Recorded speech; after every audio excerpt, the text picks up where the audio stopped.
नमस्कार बच्चों, प्रतिवत क्लासेस में आपका स्वागत है। यह क्लास मध्य प्रदेश महिला पर्यवेक्षक एग्जामिनेशन के लिए प्रबंधकीय गुणों के अभ्यास के लिए बनाई गई है और इसमें कुछ ऐसे महत्वपूर्ण प्रश्नों को लिया गया है जिस तरह के प्रश्न परीक्षा में आ रहे हैं। तो आगामी आने वाली जिनकी भी परीक्षा है उन सभी के लिए काफ़ी ज़्यादा महत्वपूर्ण है, इसलिए पूरी क्लास को ध्यानपूर्वक देखें और बीच बीच में इसका उत्तर खुद ही देने की कोशिश करें।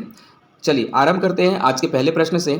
एक समुदाय है, आपको समुदाय के बारे में बताना है। समुदाय क्या होता है? ऑप्शन ए, एक ही स्थान पर रहने वाले लोगों का समूह। बी, विविध रुचियों वाले लोगों का समूह। सी, साझा हितों, मूल्यों या लक्ष्यों वाले लोगों का एक समूह। और डी, एक ही संगठन के लिए काम करने वाले लोगों का समूह। तो इसका सही उत्तर आप खुद देने का प्रयास कीजिए। इसका सही उत्तर हो जाएगा ऑप्शन नंबर सी। एक समुदाय होता है साझा हितों, मूल्यों या लक्ष्यों वाले लोगों का समूह जो एक साथ हित को साझा करते हैं, मूल्यों को साझा करते हैं और लगभग उनके सभी के समान लक्ष्य होते हैं। अगला प्रश्न देखेंगे, द्विकारक सिद्धांत के अनुसार निम्नलिखित में से कौन सा प्रेरक नहीं है? तो आपको द्विकारक सिद्धांत के अनुसार बताना है कौन प्रेरक नहीं है। ऑप्शन ए, अच्छे कार्यों के लिए मान्यता। बी, जिम्मेदारी एवं स्वायत्तता। सी, निपुणता का भाव। और डी, पर्याप्त वेतन। तो इसका सही उत्तर हो जाएगा ऑप्शन नंबर ए, अच्छे कार्य के लिए मान्यता। यह द्विकारक सिद्धांत के अनुसार प्रेरक नहीं होता है। इसके अंतर्गत जिम्मेदारी एवं स्वायत्तता, निपुणता का भाव और पर्याप्त वेतन होता है। मनोविज्ञान में यह सिद्धांत बताता है कि किसी कर्मचारी की नौकरी या संतुष्टि या असंतोष दो कारकों पर निर्भर करता है और इसे एक विद्वान थे जिनका नाम था हर्जबर्ग। इन्होंने इस सिद्धांत को दिया था और इस सिद्धांत का नाम उन्होंने बताया था प्रेरणा और स्वच्छता का सिद्धांत। प्रेरणा और स्वच्छता का सिद्धांत। द्विकारक सिद्धांत को उन्होंने प्रेरणा और स्वच्छता के सिद्धांत के नाम से बोला था। अगला प्रश्न हम देखेंगे, उद्देश्य आवश्यक है क्योंकि। तो उद्देश्य क्यों आवश्यक होता है आपको बताना है। ए, संगठन के प्रमुख हितधारकों की पहचान करें। बी, संगठन की संचालन प्रक्रियाओं का वर्णन के लिए। सी, मिशन वक्तव्य का विशिष्ट मापने योग्य लक्ष्यों का अनुवाद करें। और डी है, संगठन के मूल मूल्य को परिभाषित करें। तो इसका सही उत्तर ऑप्शन नंबर सी होगा। उद्देश्य आवश्यक है क्योंकि ये मिशन वक्तव्य के विशिष्ट मापने योग्य लक्ष्यों को में अनुवाद करते हैं। ऑप्शन सी इसका करेक्ट उत्तर होगा। अगला प्रश्न है, नेतृत्व की परिभाषा के अनुसार नेता का प्रमुख उद्देश्य क्या है? ए, केवल कार्यों का प्रबंधन करना। बी, दूसरों को प्रेरित करना और मार्गदर्शन करना। सी, संसाधनों का कुशल उपयोग करना। और डी, व्यक्तिगत लाभ प्राप्त करना। तो इसका सही उत्तर ऑप्शन नंबर बी हो जाएगा। नेतृत्व की परिभाषा के अनुसार नेता का प्रमुख उद्देश्य होता है वो दूसरों को प्रेरित करे और उनका मार्गदर्शन करे। अगला प्रश्न है, निम्नलिखित में से कौन सा कथन लोकतांत्रिक समाज में संगठनों की भूमिका का सबसे अच्छा वर्णन करता है? अब यहाँ पे लोकतांत्रिक समाज में बोला है, उसके आधार पे आपको उत्तर देना है। ए, संगठनों के पास एकमात्र अधिकार होना चाहिए। बी, संगठनों को सामाजिक जिम्मेदारी पर अधिकतम लाभ को प्राथमिकता देनी चाहिए। सी, संगठनों को जनता के प्रति जवाबदेह ठहराया जाना चाहिए और पारदर्शी तरीके से काम करना चाहिए। और डी, संगठनों को सरकार और सामाजिक प्रभाव से स्वतंत्र रूप से काम करना चाहिए। इसका उत्तर देने का प्रयास करें आप। इसका सही उत्तर हो जाएगा option number C. Option number C में है, लोकतांत्रिक समाज में संगठनों की भूमिका का सबसे अच्छा वर्णन मिलेगा हमें ऑप्शन नंबर सी में, जो है संगठनों को जनता के प्रति जवाबदेही ठहराया जाना चाहिए और पारदर्शी तरीके से काम करना चाहिए। अगला प्रश्न है, प्रभावी नेतृत्व में किन गुणों का समावेश होता है? यहाँ पे प्रभावी नेतृत्व के बारे में बात की है, तो कौन से गुण इसमें समाहित होते हैं बताना है। ए, प्रतिस्पर्धा और अदूरदर्शिता।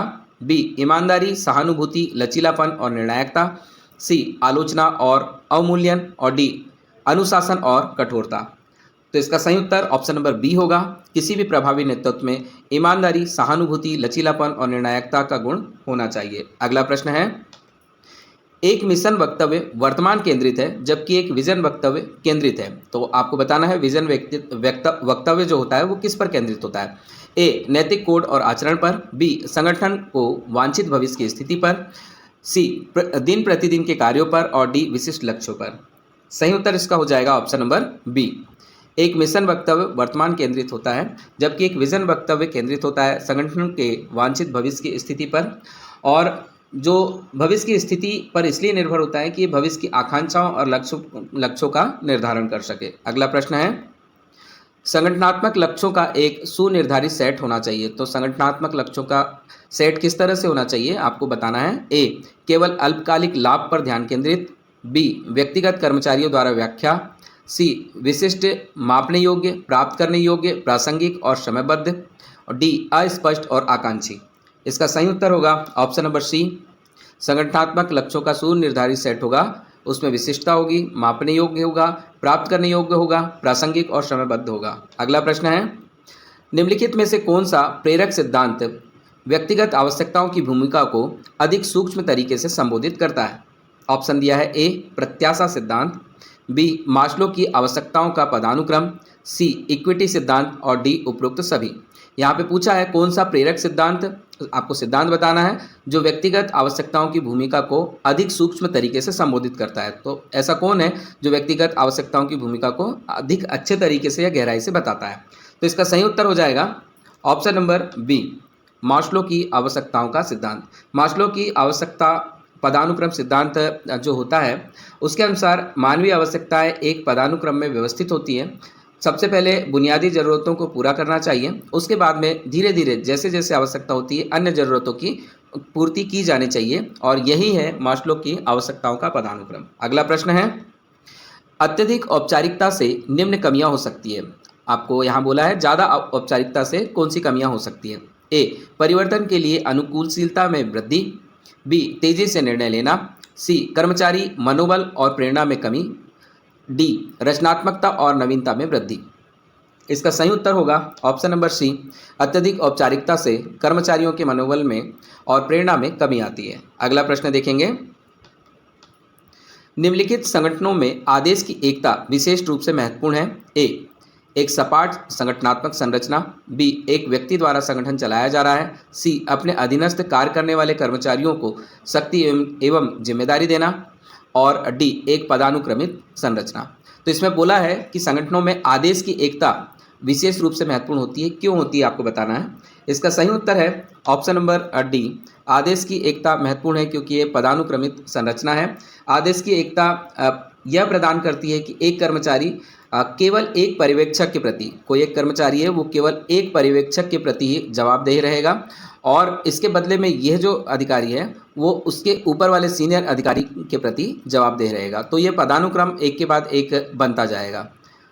तो मास्लो क्षमा चाहूँगा, एक पदानुक्रमित संरचना जो है यही संगठन में आदेश की एकता को बताता है। अगला प्रश्न हम देखेंगे, एक प्रबंधक व्यंग्यात्मक लहजे में एक ईमेल भेजता है लेकिन कर्मचारी इसका शाब्दिक अर्थ निकालता है। यह स्थिति किस बाधा का उदाहरण है। ऑप्शन है ए, सूचना अधिभार। बी, सांस्कृतिक संदर्भ। सी, अस्पष्टता और गलत व्याख्या। और डी, भाषा और कोड बाधा है। इसका सही उत्तर ऑप्शन नंबर सी होगा, अस्पष्टता और गलत व्याख्या। कोई प्रबंधक अगर व्यंग्यात्मक लहजे से कोई ईमेल भेज रहा है और लेकिन कर्मचारी उसको सही तरीके से नहीं समझ पा रहा है, केवल उसमें जो लिखा है उसका शाब्दिक अर्थ ही निकालता है, उसके अंदर के व्यंग को नहीं ढूंढ पाता, तो ये अस्पष्टता और गलत व्याख्या का उदाहरण हो सकता है। और इस तरह की जो बाधाएं होती हैं उसे अर्थगत बाधाओं के नाम से जाना जाता है। तो ऐसी बाधाओं को अर्थगत बाधाएं बोलते हैं। अस्पष्टता और गलत व्याख्या इसके अंदर है। अगला प्रश्न हम देखेंगे, संरचना में एनकोडिंग क्यों महत्वपूर्ण है। ए, संदेश को अधिक सुरक्षित बनाने के लिए। बी, संदेश को अधिक जटिल बनाने के लिए। सी, संदेश को और अधिक रोचक बनाने के लिए। और डी, उपरोक्त सभी। तो इसका बताना है कि संचार में एनकोडिंग क्यों महत्वपूर्ण है। इसका सही उत्तर आप खोजेंगे, ऑप्शन नंबर ए इसका सही है। संचार में या फिर संदेश में किसी प्रकार की एनकोडिंग इसलिए महत्वपूर्ण होती है क्योंकि इससे संदेश को और अधिक सुरक्षित बनाया जा सकता है। अगला प्रश्न है, प्रबंधन और नेतृत्व के बीच मुख्य अंतर क्या है। आपको प्रबंधन और नेतृत्व के बीच का अंतर बताना है। ऑप्शन ए, नेतृत्व हमेशा संगठनों में उच्च पद पर होता है। बी, प्रबंधन केवल संसाधनों का संगठन है। सी, नेतृत्व साझा दृष्टि की ओर प्रेरित करता है जबकि प्रबंधक जो होता है वो कार्यान्वयन में ध्यान केंद्रित करते हैं। और डी, प्रबंधन कभी भी नवाचार की दिशा में नहीं होता है। तो इन दोनों के बीच का मुख्य अंतर हो जाएगा ऑप्शन नंबर सी, नेतृत्व जो होता है वो साझा दृष्टि की ओर प्रेरित करता है, मतलब एक साथ एक ही लक्ष्य की पूर्ति करना, जबकि प्रबंधक जो होता है वो कार्यान्वयन में ध्यान केंद्रित करते हैं, मतलब ज़्यादा से ज़्यादा आउटपुट मिल सके और ज़्यादा से ज़्यादा कार्य हो सके। अगला प्रश्न हम देखेंगे, निम्नलिखित में से कौन सी अत्यधिक औपचारिक संगठन की विशेषता नहीं है? तो यहाँ पूछा है अत्यधिक औपचारिक संगठन की विशेषता जो नहीं है। ऑप्शन ए है लिखित दस्तावेजीकरण का व्यापक उपयोग, बी नियमों और प्रक्रियाओं का कठोरता से पालन, सी कर्मचारी स्वायत्तता और रचनात्मकता पर जोर, डी स्पष्ट और अच्छी तरह से परिभाषित नौकरी भूमिकाएं। तो इसका सही उत्तर हो जाएगा ऑप्शन नंबर सी, अत्यधिक औपचारिक संगठन की विशेषता में कर्मचारी स्वायत्तता और रचनात्मकता पर जोर नहीं दिया जाता, बल्कि अत्यधिक औपचारिक संगठन की विशेषता में लिखित दस्तावेजीकरण का व्यापक उपयोग किया जाता है, नियमों और प्रक्रियाओं का कठोरता से पालन होता है और साथ ही स्पष्ट और अच्छी तरह से परिभाषित नौकरी की भूमिकाएं होती हैं। अगला प्रश्न हम देखेंगे, निरंकुश नेतृत्व में निम्नलिखित में से क्या विशेषता होती है? ए टीम के सदस्यों को स्वतंत्रता देना, बी किसी भी प्रकार के निर्णय में टीम का हस्तक्षेप ना होना, सी सभी सदस्यों को समान रूप से विचार करने में अवसर देना और डी संगठनात्मक नियमों के प्रति लचीला रहना। इसका सही उत्तर होगा ऑप्शन नंबर बी, निरंकुश नेतृत्व में विशेषता होती है किसी भी प्रकार के निर्णय में टीम का हस्तक्षेप नहीं करना। निरंकुश नेतृत्व में नेता स्वयं सारे निर्णय ले लेते हैं और टीम के जो सदस्य होते हैं उनसे कोई भी इनपुट नहीं लेते या फिर कोई भी जानकारी नहीं लेते या उनसे कम जानकारी लेते हैं और उनके ऊपर सख्त नियंत्रण रखते हैं, जिससे अनुशासन और आज्ञाकारिता पर जोर देते हैं। तो ये निरंकुश नेतृत्व की विशेषता होती है और इसमें टीम का कोई भी हस्तक्षेप नहीं होता है। अगला प्रश्न है, जब आप एक टेक्स्ट संदेश लिखते हैं तो आप किस प्रकार की एन्कोडिंग का उपयोग कर रहे हैं? ए दृश्य एन्कोडिंग, बी गैर मौखिक एन्कोडिंग, सी मौखिक एन्कोडिंग और डी उपरोक्त सभी। सही उत्तर ऑप्शन नंबर बी हो जाएगा। ये गैर मौखिक है यानी इसमें स्वर नहीं है, आप लिख रहे हैं इसलिए गैर मौखिक एन्कोडिंग कहलाएगी। अगला प्रश्न है, आदेश की एकता का उल्लंघन तब होता है जब किसी कर्मचारी को आदेश प्राप्त होते हैं। ए उनके साथी से, बी एकाधिक पर्यवेक्षक से, सी एक एकल पर्यवेक्षक से और डी उपरोक्त सभी से। तो इसी तरह का प्रश्न हमने ऊपर किया है, इसका सही उत्तर दें। इसका सही उत्तर हो जाएगा ऑप्शन नंबर बी एकाधिक पर्यवेक्षक से, यानी एक से अधिक अगर पर्यवेक्षक होते हैं तो आदेश की एकता का उल्लंघन हो जाता है। आदेश की एकता का तात्पर्य हमने देखा था कि जो कर्मचारी होता है वो अपने अधिकारी के प्रति जवाबदेह होता है और वह अधिकारी किसी अन्य अधिकारी के प्रति जवाबदेह होता है, और जो आदेश का फ्लो होता है वो उच्च अधिकारी से निम्न अधिकारी उसके बाद में कर्मचारियों तक होता है। तो अगर एक से अधिक पर्यवेक्षक होंगे तो उस कंडीशन में आदेश की एकता का उल्लंघन हो जाएगा, क्योंकि एक ही आदेश नहीं होगा, अलग अलग तरह के आदेश होंगे और जिसके पास में आदेश दिया जाएगा वो अलग अलग तरीके से आदेश होगा और इस वजह से जो आदेश का पालन करने वाला व्यक्ति होगा वो कन्फ्यूज़न में होगा, उसे वह निर्णय नहीं ले पाएगा कि किस आदेश का पालन करना है या किस आदेश का पालन नहीं करना है। तो ये आदेश की एकता का उल्लंघन का उदाहरण है। अगला प्रश्न हम देखेंगे, निम्नलिखित में से कौन सा एक ऐसे संगठन का उदाहरण नहीं है जो सामाजिक आवश्यकताओं को पूरा करता है? ए एक निजी निगम, बी एक राजनीतिक दल, सी एक सरकारी एजेंसी, डी एक गैर लाभकारी दान। इसका सही उत्तर होगा ऑप्शन नंबर बी राजनीतिक दल। राजनीतिक दल ऐसे संगठन का उदाहरण नहीं है जो सामाजिक आवश्यकताओं की पूर्ति करते हैं, बल्कि एक निजी निगम, एक सरकारी एजेंसी और एक गैर लाभकारी दान जो होता है ये सब सामाजिक आवश्यकताओं को पूर्ति करने के लिए बनाए गए होते हैं। एक राजनीतिक दल राजनीतिक सत्ता को हासिल करने के लिए बनाया जाता है और उसका प्रयोग संगठन में व्यक्तियों के एक ऐसे समूह से लिया जाता है जो नेतृत्व प्राप्त करना चाहते हैं। अगला प्रश्न देखेंगे, बेटी बचाओ बेटी पढ़ाओ योजना निम्न में किस वर्ष शुरू की गई? ए है वर्ष 2015, बी वर्ष 2016, सी वर्ष 2013 और डी वर्ष 2014। इसका सही उत्तर ऑप्शन नंबर ए है, बेटी बचाओ बेटी पढ़ाओ योजना ये केंद्र की प्रायोजित योजना है। इसकी शुरुआत की गई थी 22 जनवरी 2015 से। 22 जनवरी 2015 से प्रारंभ की गई थी। इसका उद्देश्य रखा गया था लिंगानुपात में सुधार करना, लड़कियों की शिक्षा को बढ़ावा देना तथा महिला सशक्तिकरण में तेजी लाना। अगला प्रश्न है, स्वतंत्र भारत की पहली जनगणना कब की गई थी? ऑप्शन है ए 1961 में, बी 1971 में, सी 1947 में और डी 1951 में। तो इसका सही उत्तर ऑप्शन नंबर डी होगा 1951 में। हम 1947 में स्वतंत्र हुए और उसके बाद में 1951 में स्वतंत्र भारत की पहली जनगणना हुई थी। अगर भारत में पहली जनगणना पूछता है तो उसका उत्तर आप दें। अगर भारत में पहली जनगणना पूछ लेता है तो ये हुई थी 1872 में लॉर्ड मेयो के काल में। लॉर्ड मेयो के शासनकाल में पहली जनगणना की गई थी, लेकिन एक वैज्ञानिक ढंग से नहीं की गई थी। और पहली सही तरीके से जो जनगणना हुई थी 1881 में हुई थी, और इस समय थे लॉर्ड रिपन। ये आप याद रखें, लॉर्ड रिपन के काल में 1881 से जनगणना चली है, और वो वर्तमान समय तक चली है। 2021 की जो जनगणना है वो नहीं हो पाई थी, और उसका कारण था कोविड-19 महामारी के कारण 2021 की जनगणना नहीं हो पाई थी। अगला प्रश्न हम देखेंगे, पांचवी पंचवर्षीय योजना का कार्यकाल है। ए 1974 से 78, बी 1974 से 77, सी 1974 से 79, और डी है 1974 से 80। तो इसका सही उत्तर ऑप्शन नंबर ए हो जाएगा। पांचवी पंचवर्षीय योजना 1974 से 78 के दौरान लॉन्च की गई थी, और इस योजना का जो मुख्य उद्देश्य था गरीबी उन्मूलन था, गरीबी को समाप्त करना। गरीबी उन्मूलन इसका मुख्य उद्देश्य रखा गया था, और न्याय पर ज़्यादा जोर दिया गया था। साथ ही कृषि उत्पादन और रक्षा में आत्मनिर्भरता, इन पर भी ध्यान केंद्रित किया गया था, लेकिन मुख्य उद्देश्य रखा गया था गरीबी का उन्मूलन करना। अगला प्रश्न हम देखेंगे, लोकतांत्रिक नेतृत्व का प्रमुख लक्षण क्या है।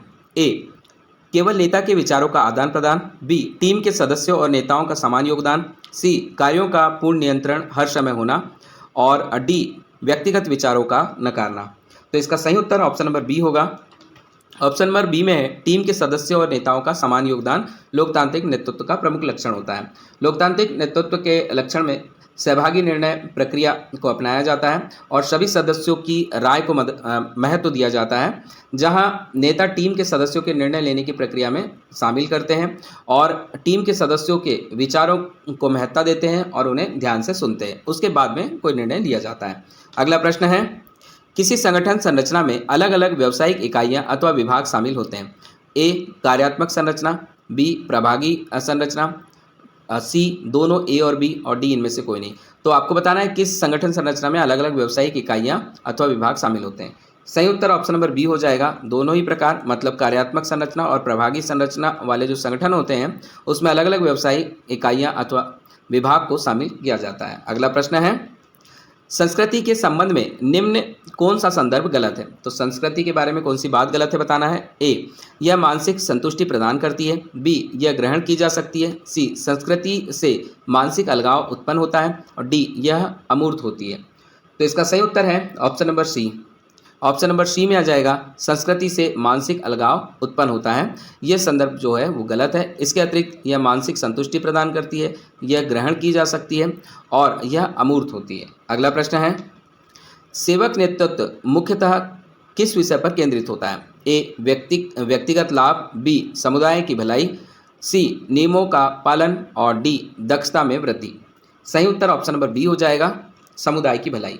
सेवक नेतृत्व का प्रमुख लक्षण होता है कि नेता दूसरों की सेवा को अपनी प्राथमिकता बनाता है और उसके विकास और सफलता के लिए प्रतिबद्ध रहता है, और उनकी ज़रूरतों को अपनी इच्छाओं से ऊपर रखता है। तो ऐसा जो नेतृत्व होता है वो सेवक नेतृत्व कहलाता है। तो यहाँ पे समुदाय की भलाई जो है वो सही उत्तर होगा। अगला प्रश्न है, निम्न में से किस विद्वान ने परिस्थिति को संदर्भित करते हुए यह बताया था कि यह समूह में व्यक्ति के स्थान को दर्शाती है।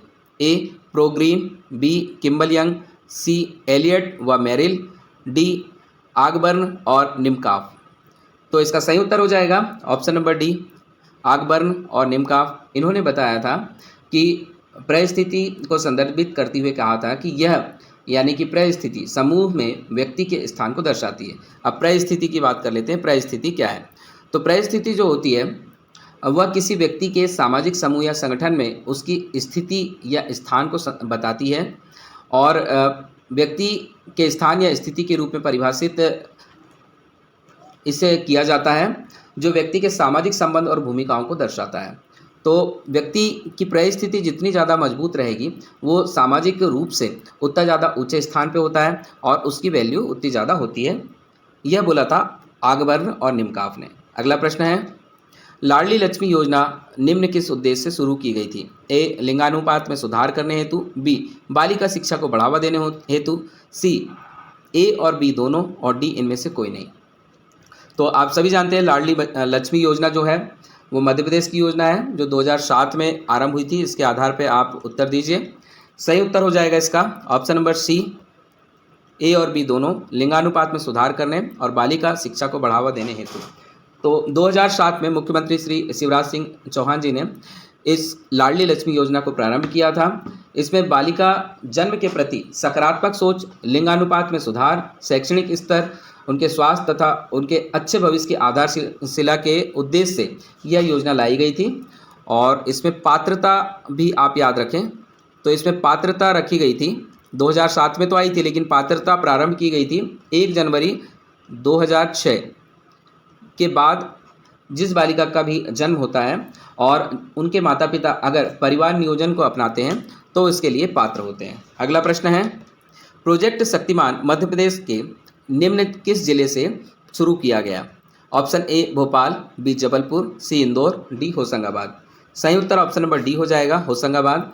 प्रोजेक्ट शक्तिमान जो था वो 2007 में मध्य प्रदेश सरकार के द्वारा लाया गया एक प्रोजेक्ट था। इसमें गंभीर कुपोषित बच्चों के इलाज के लिए ये शुरू किया गया था। अगला प्रश्न हम देखेंगे, चुस्त नेतृत्व के बारे में क्या सही है? ऑप्शन ए, यह परिवर्तन के प्रति लचीला होता है, बी, इसमें केवल शीर्ष नीचे का दृष्टिकोण होता है, सी, यह विस्तृत योजनाओं पर आधारित होता है, डी, यह केवल प्रतिभा की पहचान पर केंद्रित होता है। इसका सही उत्तर ऑप्शन नंबर ए हो जाएगा, यह परिवर्तन के प्रति लचीला होता है। चुस्त नेतृत्व एक ऐसी नेतृत्व शैली है जो लचीलेपन, अनुकूलशीलता, त्वरित प्रतिक्रियाओं पर केंद्रित होती है, जो तेजी से बदलते व्यावसायिक परिदृश्य में संगठनों को सफल बनाने में मदद करती है। तो ये हमारा आज का अंतिम अभ्यास प्रश्न था। इसी तरह के अभ्यास प्रश्न के लिए आप हमारे साथ लगातार जुड़े रहें। हमारे चैनल को लाइक करें, सब्सक्राइब करें और शेयर भी करें। धन्यवाद। जय हिंद।